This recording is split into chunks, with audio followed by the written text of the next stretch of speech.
आज दौलत की बात होती है तो सबसे पहले मुकेश अंबानी और गौतम अडानी का नाम आता है।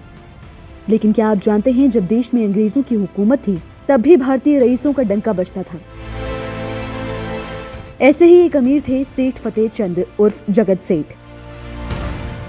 इनका नाम जगत सेठ इसलिए पड़ा क्योंकि ये 18वीं सदी के सबसे बड़े इंटरनेशनल बैंकर थे और अंग्रेज भी इनके कर्जदार थे।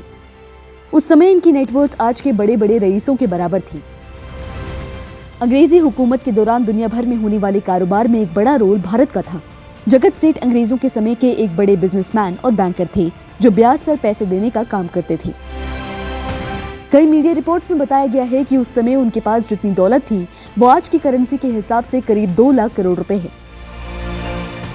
ब्रिटिश ईस्ट इंडिया कंपनी के आधिकारिक इतिहासकार रॉबिन ओमे ने जगत सेठ को उस समय दुनिया में ज्ञात सबसे महान बैंकर और मनी चेंजर के रूप में संबोधित किया है। 1750 के दशक में उनकी कुल संपत्ति 14 करोड़ रुपए आंकी गई थी। इतिहासकारों का मानना था कि जगत सेठ ने 17वीं शताब्दी की अंतिम तिमाही में अपना बिजनेस खड़ा किया और 18वीं शताब्दी तक ये शायद देश का सबसे बड़ा बैंकिंग घराना था। जगत सेठ बंगाल में वित्तीय मामलों में बेहद प्रभावशाली थे और उनका वहां सिक्के बनाने का एकाधिकार था। उस समय देश के कई इलाकों में जगत सेठ के ऑफिस भी हुआ करते थे जहां से पैसों के कर्ज देने का काम होता था। ऐसा माना जाता है कि जगत सेठ सिर्फ आम जरूरतमंदों को ही नहीं बल्कि ब्रिटेन जैसे देश को भी अपना कर्जदार बना चुके थे।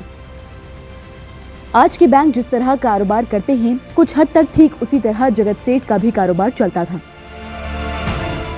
देश के अलग अलग शहरों के बीच ट्रेड को बढ़ावा देने के लिए उन्होंने शानदार इंटरनल कम्युनिकेशन सिस्टम बना रखा था। उनका बैंकिंग नेटवर्क कलकत्ता, ढाका, दिल्ली और यहाँ तक कि पटना तक फैला हुआ था।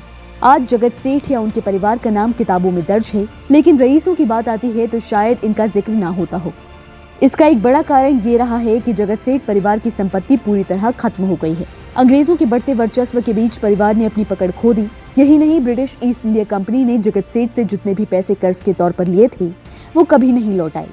20वीं शताब्दी की शुरुआत होते होते जगत सेठ के परिवार का नाम कहीं नहीं रहा। जगत सेठ का घर, जिसमें एक गुप्त सुरंग के साथ साथ एक अंडरग्राउंड रूम भी था जहां पैसों का लेन देन हुआ करता था, उसे साल 1980 में एक म्यूजियम में बदल दिया गया। ये पश्चिम बंगाल के मुर्शिदाबाद में आज भी स्थित है।